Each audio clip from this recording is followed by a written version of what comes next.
Hello, it's Lion here with HobbiesofaMan once again, and today we're going to be doing another anime review. We're going to be looking at Record of Ragnarok Season 2. And, well, I don't know how I feel about it. I like it, I think, but I also think it's worse than before. But before we get into that, let's look at the team behind this. So it's more or less the same thing, except they added a writer and they added a secondary animation studio to kind of help out with this, and I assume that's either because they modified the animation, or they needed help with the with the CGI side of things, or it was just because they needed more workers for the season. I'm not really sure, but I think it has to do with the CGI. So the director is Masao Kubo, which is the same guy as before. The writers here are Kasayuki Fudeyasu and Yuka Yamada, and of course it's based on the manga, which is not written by these two guys, it's written by another team. And the studios here are Graphinica and Umeta Company. And, well, like I said, I think it's somewhere better and worse than before. Like, somehow it kind of got into that kind of feeling where, like, certain things worked better for me, and I had a lot of enjoyment for some of them, but also certain things just did not work, and it kind of sucked a little bit. But also, given that it was only 10 episodes and I watched it all in one go, I don't really have too many problems with it overall. I would still give it like a 7 out of 10. I don't remember how much I gave the first season, but the first season convinced me to read the manga. This one just reinforced that. So ultimately, I think it did the what it was supposed to. But yes, somehow it's better and worse at the same time. I think the pacing is a bit awkward, mostly because the interesting part of this story is not necessarily the fighting, in my opinion. It's usually the backstory that makes the fighting like meaningful, right? Usually these characters have some sort of situation that ties them together, and then their battle means that they are exchanging ideals in that kind of like Naruto way, right? So in that kind of situation, that kind of scenario, I think that the fact that they have to include the backstories is important, but also the way they should do it is different from how they did it. So usually it was like the character is in the middle of the fight, they say something that then leads into a flashback scene. However, if they did the flashback scenes before the start of the fight, I think it would be much better, overall. So, like you say, Heimdall introduces the character, and the character walks out from behind the door, and as they're walking up to the main stage, you get their background information, you get all of the stuff behind their lives, and then you reference it during the fight. I think that would have worked better, but it might have gotten repetitive. And I understand if that's not, meaningful, because that might be worse than just awkwardly pacing the fight, right? But I don't know. I think it's just an issue of how the story is set up that causes this awkward pacing when you translate it over to anime, right? Because you want to focus on the fight while the fight is happening, but if you keep cutting it, into pieces, it doesn't work that well. And I'm not really sure what the difference is, like how the manga feels better. I think it's just the fact that you're reading it at your own pace kind of changes how you feel about how it's being told to you, right?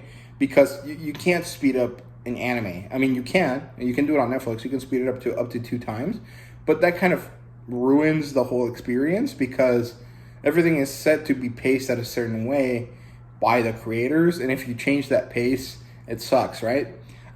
With manga, it's not really necessarily the same. Like, there is a pacing to things, and usually the way that pacing feels slow in manga is because it repeats stuff too often, and I don't think the Record of Ragnarok manga really repeats anything, so it doesn't really feel like it's slow going, and I think it's just an issue of like adapting something and kind of having to change things, but them choosing not to do it. But overall, I think the animation was generally better, but there were some really wonky bits that were just like, everything was like 2D styled, and then suddenly there was just a 3D model, and it just looked bad, and the transitions between those two models were not good. It was really, really bad. The one that I can think of the most is this moment where they're kind of having a standoff, and then there's these characters, they're called the Seven Gods of Fortune. This is like a Japanese group of characters, and one of them like turns around, and as they're turning, they turn into this 3D model, and then they walk away.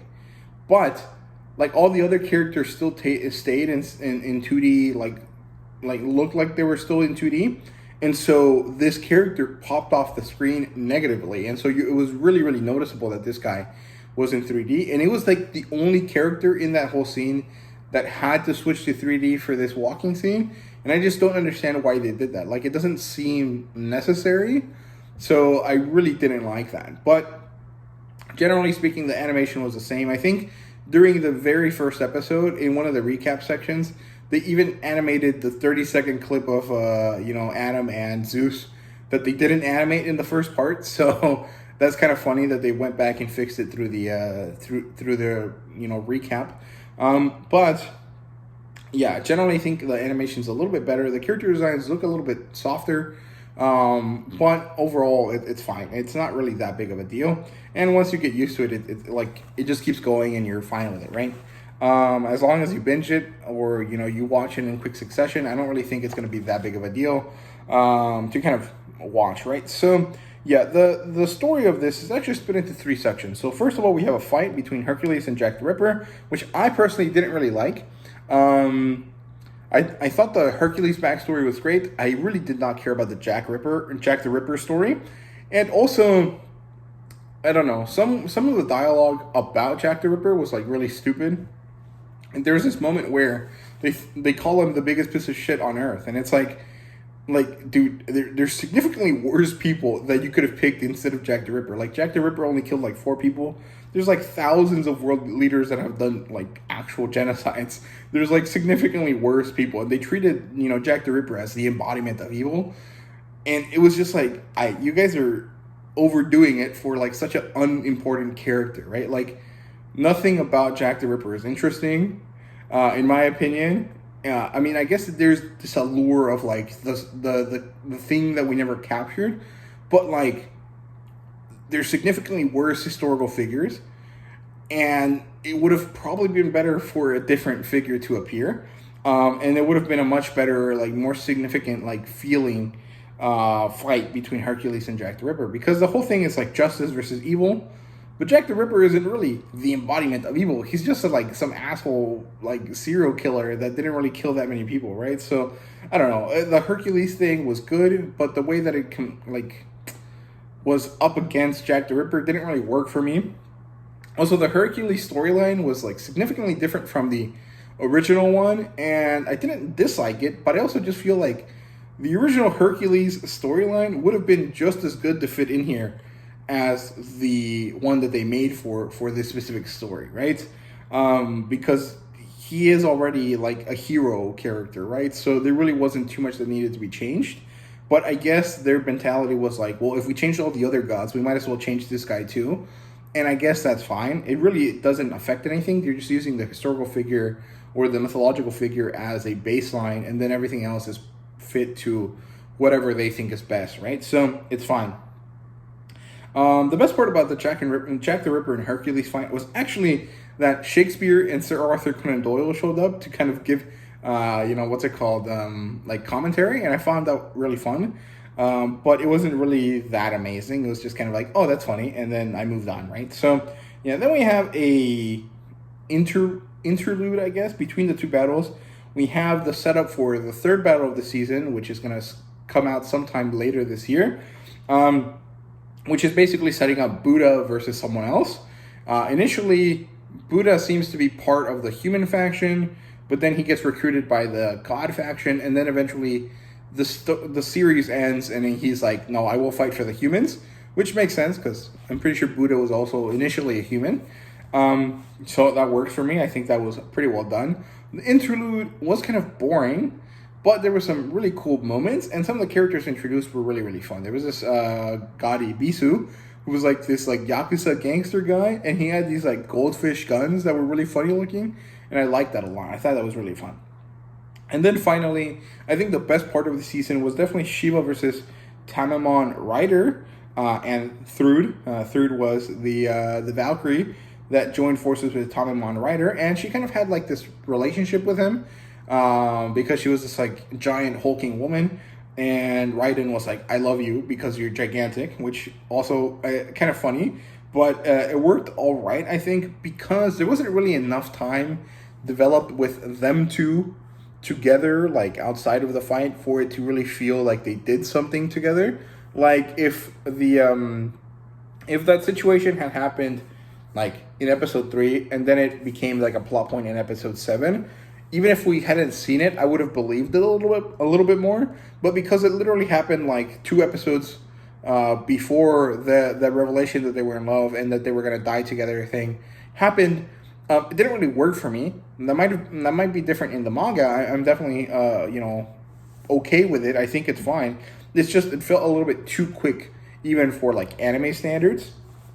So I didn't really love it. But the Shiva backstory, I don't think is actually accurate to India, and even I think people in India actually complained about this, and Netflix eventually just decided to, instead of fixing the story to fit in the Indian complaints, they just kind of like removed it from the India library, which I mean it works, I guess. I personally don't really see an issue with like changing the backstories of mythological creatures and mythological people. It's fine. It's not that big a deal. People have been doing it for Christian religion, for the Christian religion all the time. And if you can do it to Zeus and you can't do it to some other god, it doesn't really make sense to me. I understand that Hinduism is actually like a proper religion right now, but so were all the other ones that people trivialize. So it doesn't really work for me as a complaint. But I understand it, and I think generally that was a good move to kind of remove it from the place where people were offended. I think that worked. But I also just find the complaint to be kind of odd, I guess. But I'm also not a religious person, so I understand that my viewpoint might not really make sense to people that are religious, or that it might not make sense because I don't understand what they're feeling, so it's fine. But the backstories for both of these characters were really, really good. Although Tamamon Rider basically had the backstory for Hercules, so I don't understand why they didn't just give that backstory to Hercules and then give Tamamon Rider a different backstory that was maybe a little bit closer to real life. But the thing is that all of these characters have to be superhuman in some way, otherwise they really couldn't stand up to the gods. And so everything that they do and their backstories have to lead to them having some sort of special thing. And in Tamamon Rider's case, it was basically that he had Herculean strength from birth, right? So it's kind of interesting. And I generally really like this fight a lot. So it was really, really good. I can't wait to read it in the manga. And other than that, there really wasn't too much to say. I mean, it was fine. It wasn't too bad. The music was worse this time around. I really liked the operatic kind of very, I don't know, melodic feel of the first season's music, and this one didn't really feel as good. There was this weird riff that they would play sometimes that kind of sounded like Back in Black, that I initially heard it and I was like, oh, that's funny, and then I kept hearing it and I was like, okay, this is too many times. Just play the actual song and just pay for the right to use it instead of just like riffing it. But it is what it is. It's kind of funny how Japan ignores copyright laws for everyone except for their own stuff. So it's just how it is, whatever. And that was like a pretty salty YouTuber comment there to say, but it is what it is. So yeah, generally I think that it was fine. If you like the first one, you'll probably like the second one. If you didn't like the first one, you're probably going to dislike this even more. And honestly, the right thing to do is to just read the manga, and just kind of avoid the anime overall. I keep watching it because I like the first one well enough. I like the second one also well enough, so I'll probably end up watching the third one, and I'll probably also enjoy that one well enough. Like, it'll be fine. It'll just be like a good time waster. You waste 2 or 3 hours, on a Saturday night or whatever, no problem, and it's fine.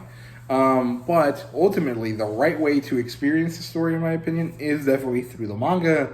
So don't waste your time watching this if you're not, fully invested in it. Just read the manga directly, and it'll save you a lot of trouble, and you'll probably be a little bit more hyped than the anime. So yeah, that's really all I have to say about this. So I hope you guys enjoyed. If you did, please leave a like, subscribe, and comment down below. Let me know what you thought. And thank you guys very much for watching. See you guys later.